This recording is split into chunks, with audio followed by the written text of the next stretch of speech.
اس کے بعد ایک حدیث سنا دیتا ہوں، صرف ایک حدیث پہ عمل کر لو، ساری دنیا بھی آپ کی، آخرت بھی آپ کی۔ میرے نبی نے فرمایا اربع من کن فیہ ما ضرہ ما فاتہ من الدنیا، چار باتیں مجھ سے لے لو، دنیا بھی تمہاری، آخرت بھی تمہاری۔ صدق حدیث، ہمیشہ سچ بولنا، جھوٹ نہ بولنا، ہمیشہ سچ بولنا، جھوٹ نہ بولنا۔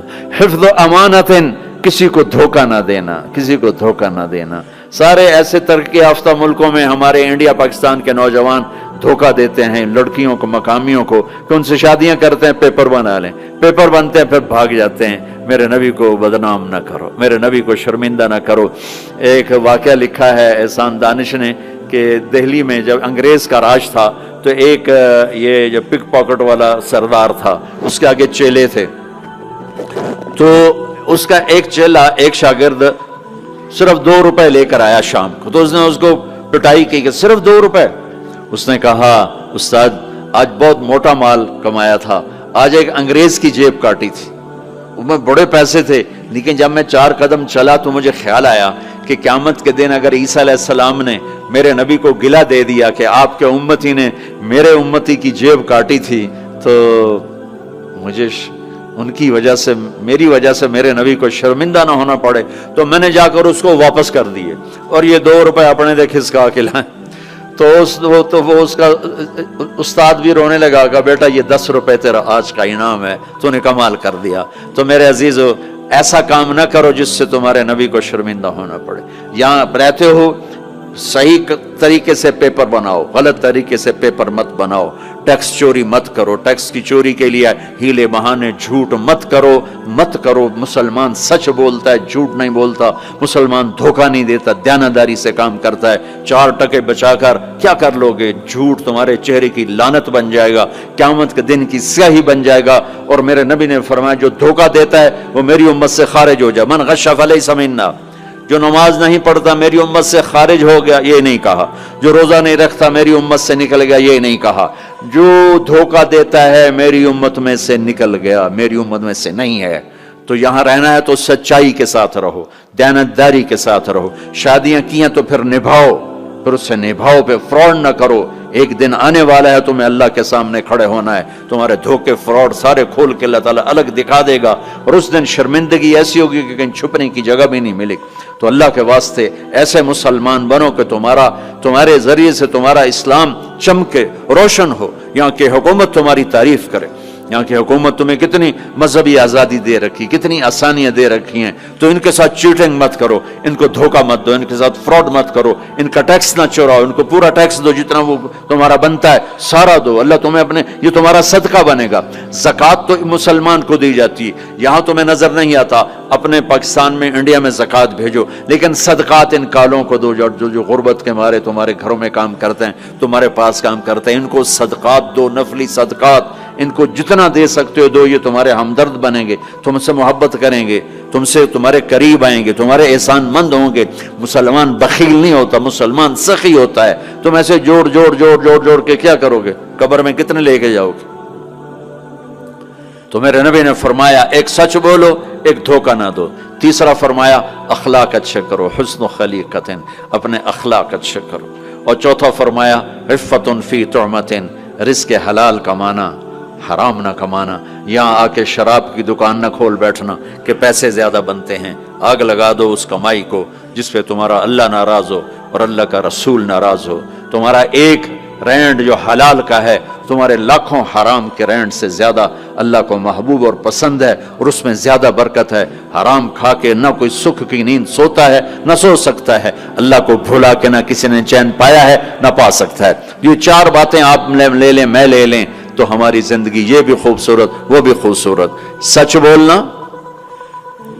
بولنا، کسی کو دھوکہ نہ دینا، دیانتداری، اخلاق اچھے کرنا،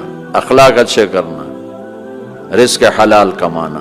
حضرت سعد بن معاذ بیٹھے تھے، ہمارے نبی کی نظر پڑی ان کے ہاتھوں پر، ہاتھ بڑے سخت تھے۔ آپ نے کہا تیرے ہاتھ کیوں سخت ہیں؟ کہا جی بچوں کے لیے روٹی کماتا ہوں تو ہاتھ سخت ہو گئے۔ تو آپ نے ان کے ہاتھوں کو پکڑ کے بوسہ لیا ایسے اور فرمایا بچوں کو حلال کھلاتے جو ہاتھ ایسا ہو جاتا ہے اس پہ جہنم کی آگ حرام ہو جاتی۔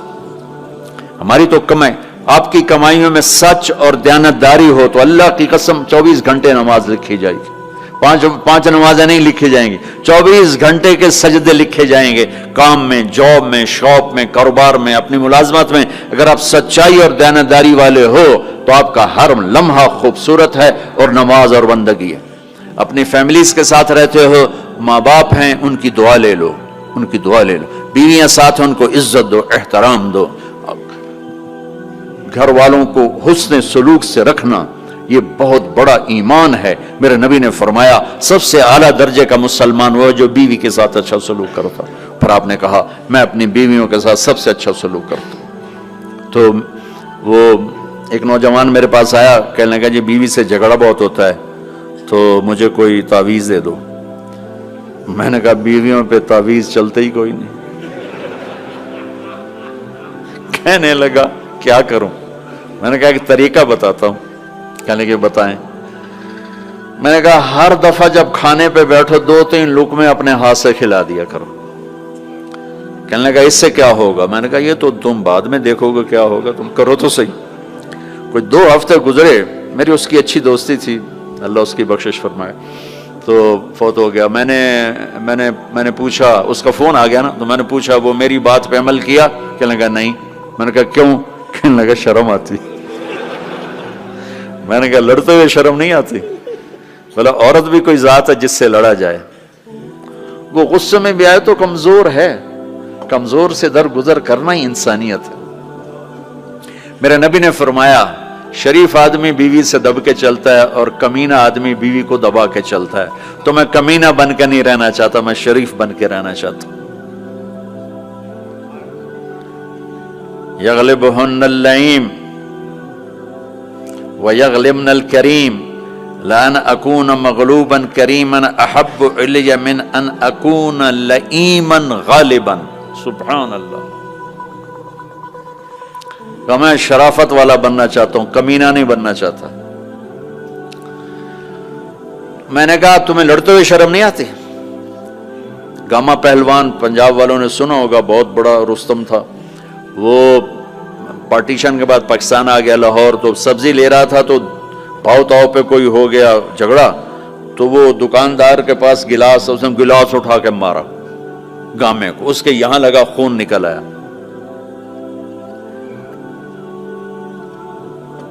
اس نے چپ کر کے پگڑی کھولی اور نیچے سے یوں اس کو لا کر باندھ کے چل پڑا. تو لوگ انہوں نے اس کو پکڑ لیا، پہلوان جی اے ماڑا جا بندہ تو انہوں مار گیا، تُسے انہوں آکھی کچھ نہیں، تُسے تو پہلوان. کہنے لگا ماڑے نو ماردیاں شرم ہوتی ہے. وہ کہنے لگا کمزور کو مارتے ہوئے شرم آتی. تو عورت پہ ہاتھ اٹھانا یا گالیاں دینا، اس کے ماں باپ کو گالیاں دینا، یہ تو جانوروں کا کام ہے، انسانوں کا کام تو نہیں ہے. میں نے کہا کر اور مجھے بتا.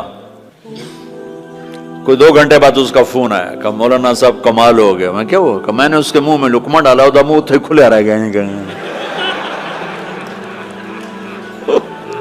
منہ کھلے رہ گیا.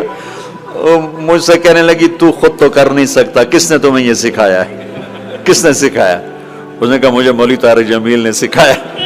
انہوں نے ایسے چولی اٹھا لی. اللہ مولوی طارق جمیل اور اس کے بچوں کا بھلا کرے جس نے تمہیں انسان بنایا. اپنے گھروں کو آباد کرنا ہے تو اخلاق اچھے کرو، بول میٹھا کرو. بچے ساتھ ہیں، ان کو محبت سے لے کر چلو. آپ ایسے دیس میں ہو جہاں ہمارا دینی ماحول نہیں ہے، آپ کو بنانا پڑے گا. اور دینی ماحول بنانا ماشاءاللہ بہت مسجدیں دیکھیں، مدرسے دیکھے، بہت خوشی ہوئی، لیکن ماحول بنانے کے لیے کچھ اور بھی ہے. محبت دو. علماء سے کہتا ہوں آپس میں پیار و محبت کی فضا قائم کرو. شدت پہ نہ چلو، نرمی پہ چلو، فتوے بازی پہ نہ چلو، محبت سے چلو. اختلاف رائے کرو، پر اختلاف رائے کو کفر تک پہنچا دینا، حرام تک پہنچا دینا، یہ اہل علم کا کام نہیں ہے. اہل علم ہوتے ہیں جو حلیم ہوتے ہیں، وقور ہوتے ہیں، اور وہ درگزر کرنے والے ہوتے ہیں، محبت کرنے والے ہوتے ہیں، معاف کرنے والے ہوتے ہیں، برداشت کرنے والے ہوتے ہیں. چھوٹی چھوٹی باتوں پہ فتوہ بازی اس سے بچو. اللہ تعالیٰ نے جو ہمیں یہ تبلیغ کا کام دیا ہے، اس میں آپ سب سے نیت کرواتا ہوں کہ 4 مہینے لگانے کی ساری نیت کر لو. کرتے نا نیت انشاءاللہ.